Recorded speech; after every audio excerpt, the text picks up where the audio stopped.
independiente de la cantidad de deposiciones líquidas en un menor de 5 años, pero que se asocia a sangre, ya estamos hablando ahí de una disentería. Y que además de eso, está asociado a fiebre, y además de eso, le haces un hemograma y tienes 15.800 leucocitos, ¿no es cierto? Entonces ya estás hablando de una leucocitosis, y habitualmente las leucocitosis van acompañados de neutrofilia. Miren aquí la importancia de no valernos por el porcentaje, sino por el valor absoluto. Entonces, si yo saco el porcentaje, perdón, si yo saco el valor absoluto del 60% de los 15.800, entonces se van a dar cuenta que estoy frente a 9.480 neutrófilos, lo que significaría de que estoy evidentemente con una leucocitosis con neutrofilia, y además ese moco fecal me está hablando de polimorfonucleares, me está hablando entonces que estoy frente a un proceso infeccioso bacteriano, ¿no es cierto? Diarreico, disentérico en un menor de edad de 2 años. De esa forma, entonces, como yo comienzo a analizar los casos. Cuando hablo de eosinofilia, entonces, ya estoy hablando de las reacciones alérgicas, infecciones parasitarias, fagocitosis de complejos antígeno-anticuerpos. Habitualmente hablo de una eosinofilia cuando el conteo de eosinófilos es mayor a 700. En procesos alérgicos cualquiera pueden aumentar los eosinófilos, y habitualmente incluso este se acompaña de un aumento de la inmunoglobulina G, perdón, y de la inmunoglobulina E, ¿ya? Entonces las eosinofilias van acompañadas de un aumento de la inmunoglobulina E. Procesos alérgicos, asma bronquial, urticaria, fiebre de Lennox, rinitis alérgica, cualquier proceso alérgico va a cursar habitualmente con eosinofilia. Las parasitosis, triquinosis, ascariasis, toxocaracani, filariasis, estrongiloidiasis, muy común en Brasil, echinococcus granulosus, enfermedades hematológicas también. De esto vamos a hablar enseguida. Es muy importante esto conocerlo, porque cuando hablamos de enfermedades hematológicas que cursan con eosinofilia, en realidad ya no se llamaría eosinofilia, sino que llevaría el término de hipereosinofilia. Y habitualmente no son procesos benignos, son procesos malignos que hay que tenerle mucho, pero mucho cuidado. Alergias y parasitosis, causas más comunes de eosinofilia. ¿Listo? Cuando yo solicito un coproparasitológico seriado, cuando yo tengo una eosinofilia persistente, ¿listo? Se convierte en una indicación de una eosinofilia.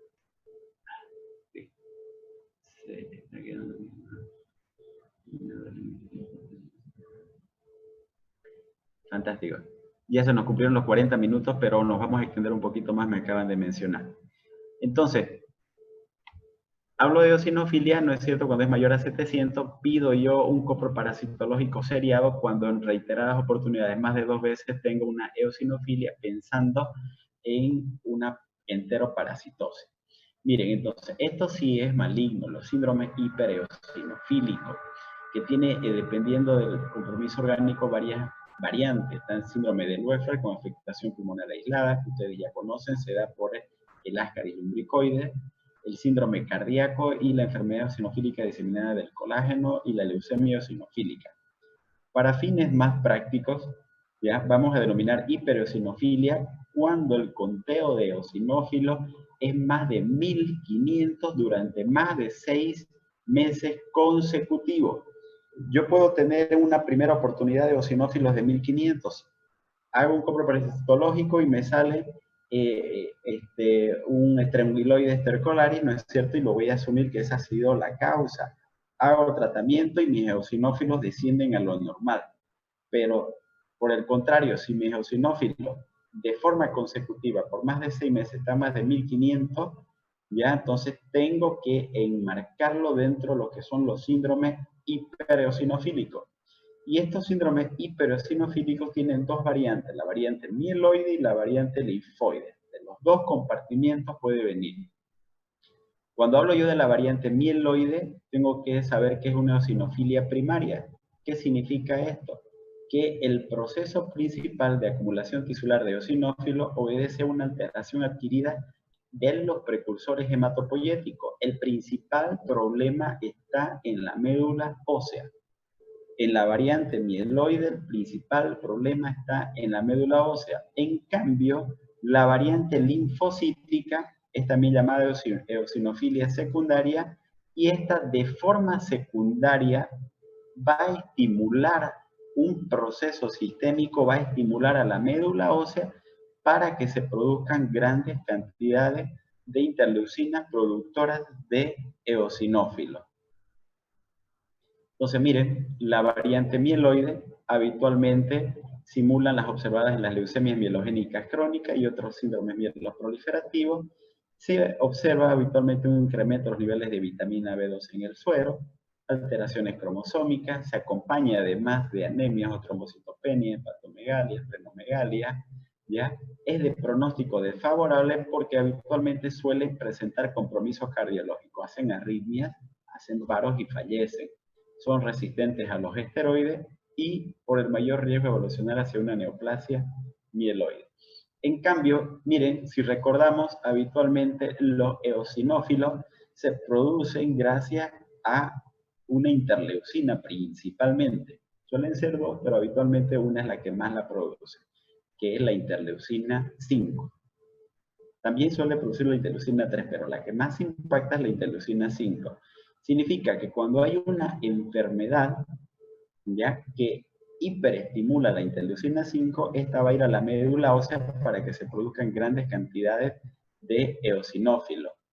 Y estos eosinófilos son liberados de la circulación y migran a los lugares habitualmente donde pueden causar reacciones alérgicas. Y entonces ahí está la mucosa respiratoria, digestiva y la piel.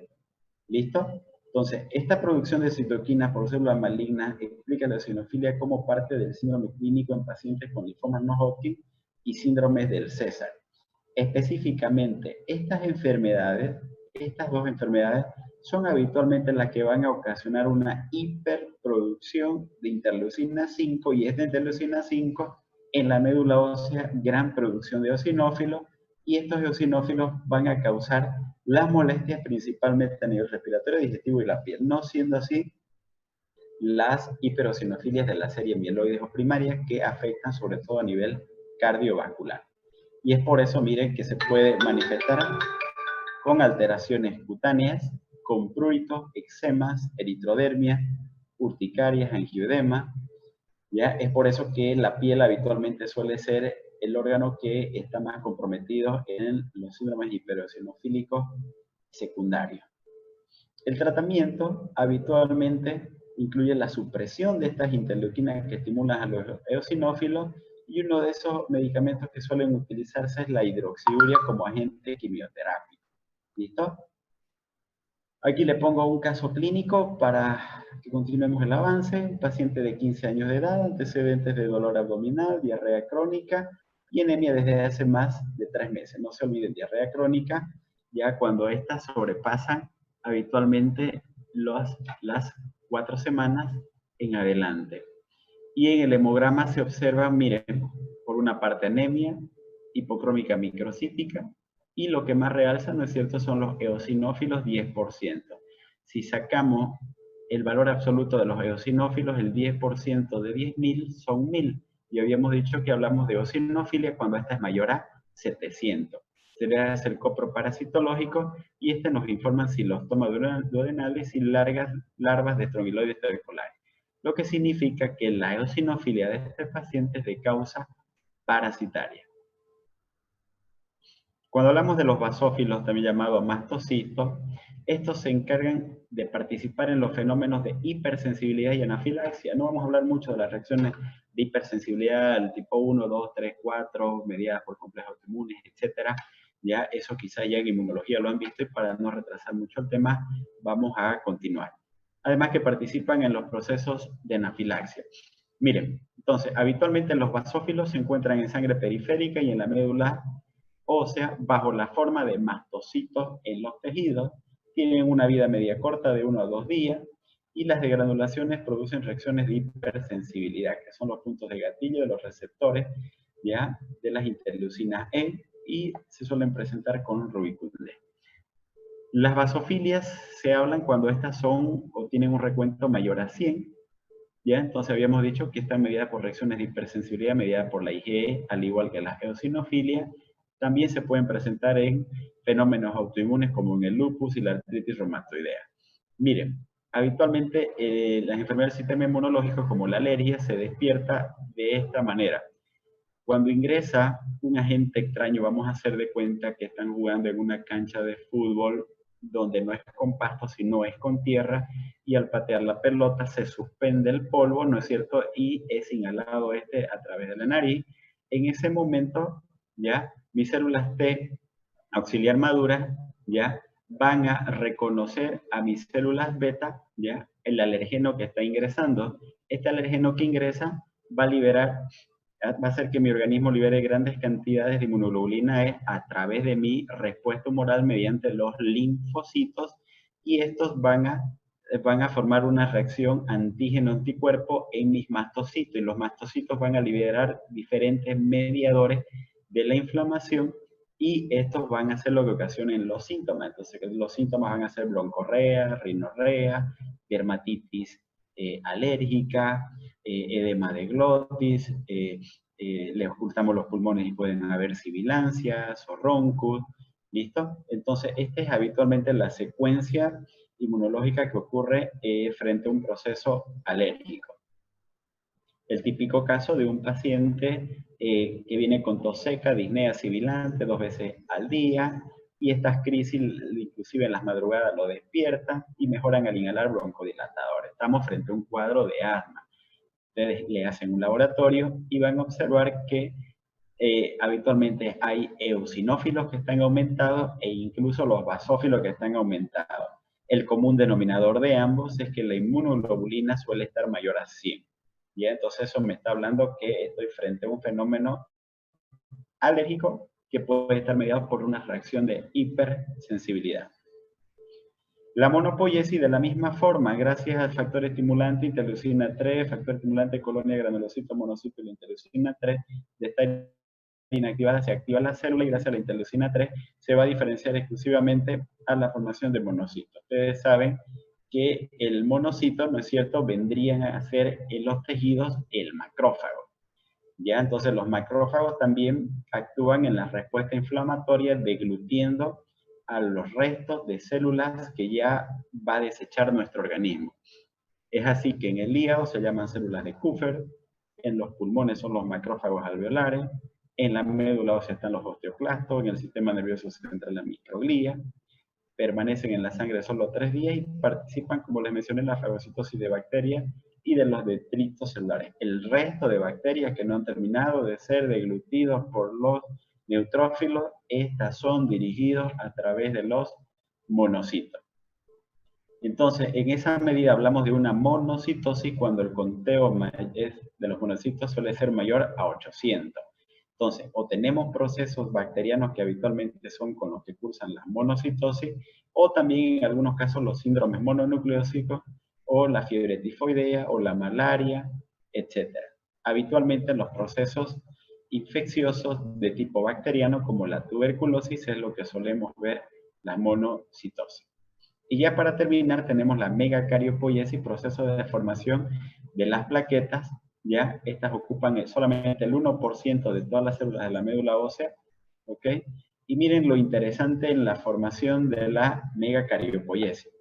De estar inactiva la célula, para que se active, la principal interleucina que necesita es la 11, no se olviden, para la formación de las plaquetas la que se necesita es la 11, ¿ok?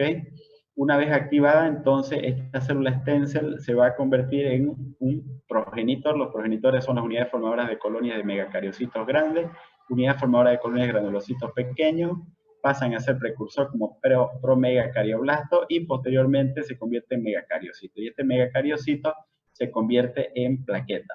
Lo interesante de esto, mire, que se puede estimular externamente a través de la trombopoietina desde que son progenitores, ¿ya?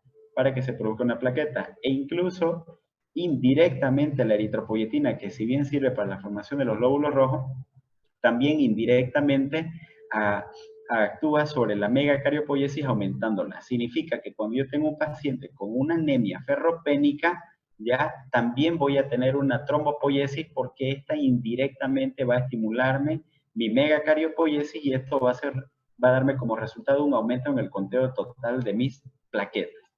¿Ya? Entonces, cuando hablamos de toda la secuencia, el progenitor acabamos de mencionar, unidad formadora de colonias megacariocitos, sus precursores, el megacarioblasto y el megacariocito, y finalmente se vuelve en una plaqueta. No se olviden, las tres funciones principales de una plaqueta, uno es la función de adhesión, activación y agregación plaquetaria. Son tres las funciones principales de las plaquetas. Muy bien. Habitualmente las plaquetas circulan entre 9 a 12 días antes de ser removidos por los fagocitos en el vaso. A medida que va pasando cada vez por el vaso, pierde su estructura celular y estas son destruidas a nivel del vaso principalmente.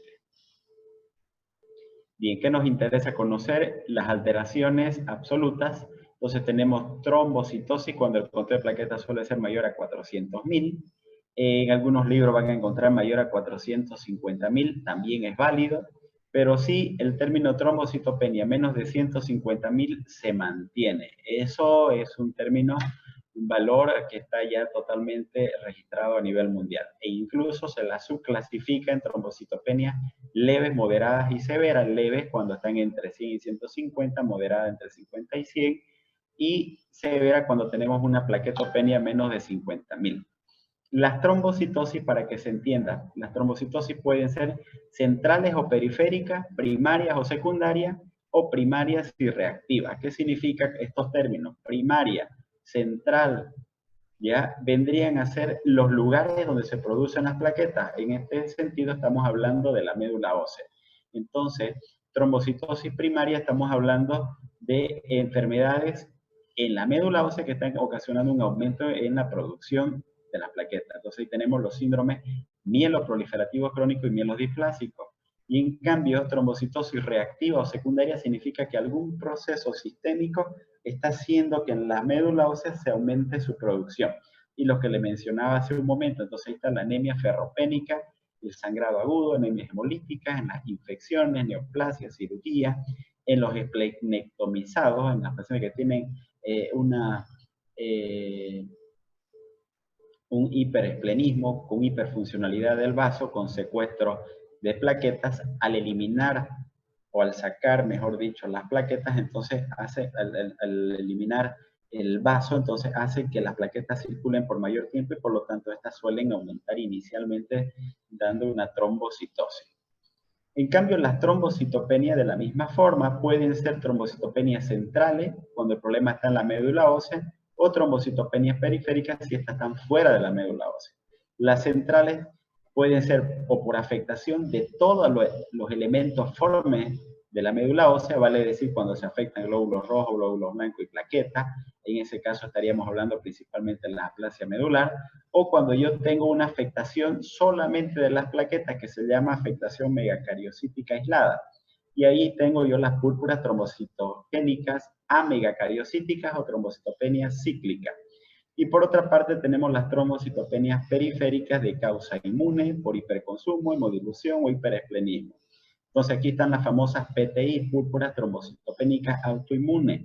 El problema es periférico, no es central, para que no se olviden.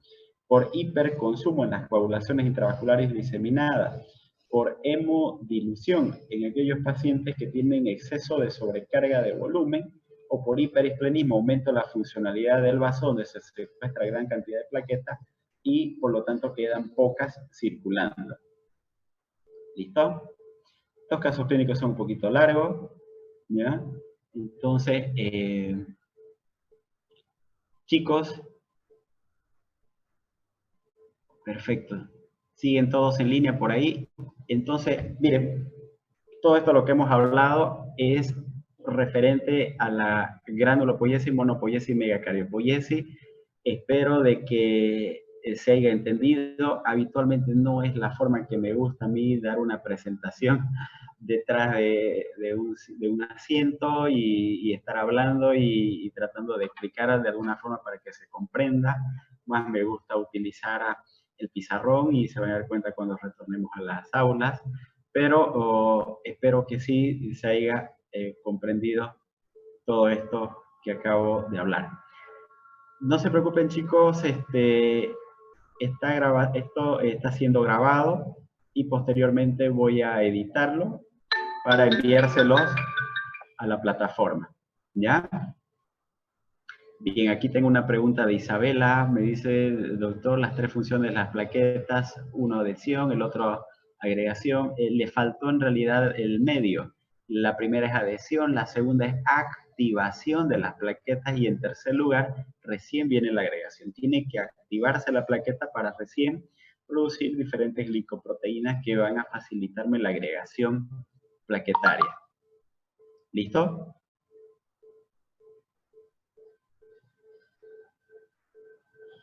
Perfecto, chicos. Perfecto, perfecto. Aquí me comentan, doctor, ¿podría comentar el hemograma del caso clínico que envió a la plataforma? Ese es un caso sumamente interesante y buenísimo que nos va a permitir discriminar entre un paciente que habitualmente se presenta con la sintomatología clínica y laboratorial de un dengue en relación a un paciente que puede tener una leucemia aguda. Entonces, ustedes lo que tienen que leer es leucemia aguda y tienen que leer dengue y sacar sus conclusiones porque ahí es donde van a encontrar ustedes el contenido o el aprendizaje significativo de ese caso clínico. Es brillante ese caso clínico, ya ha sido a tiempo récord que se diagnosticó todo y el paciente hasta el día de hoy sigue vivo y sigue haciendo sus funciones normales e incluso he tenido la dicha de que él me ha visitado en algunas oportunidades por la precocidad que se pudo llegar al diagnóstico en su caso. ¿Listo?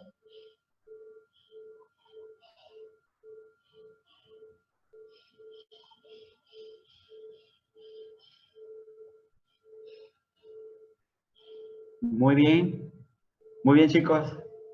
Feliz y contento yo de que haya habido 34 participantes y de que hayan estado participando activamente desde su casita.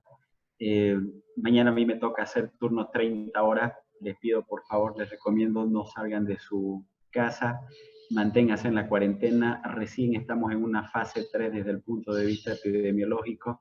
Lo peor está por venir, ¿ya? Y les pido, por favor, que evitemos en lo posible el contagio y para eso ustedes tienen que aplicar todas las medidas de bioseguridad y ser desconfiados de todas las personas que los rodean porque ese virus está circulando por Bolivia, los datos que se dan no son realmente los reales, en cualquier momento van a aparecer casos complicados y esto se va a salir de control. Les pido por favor estemos atentos.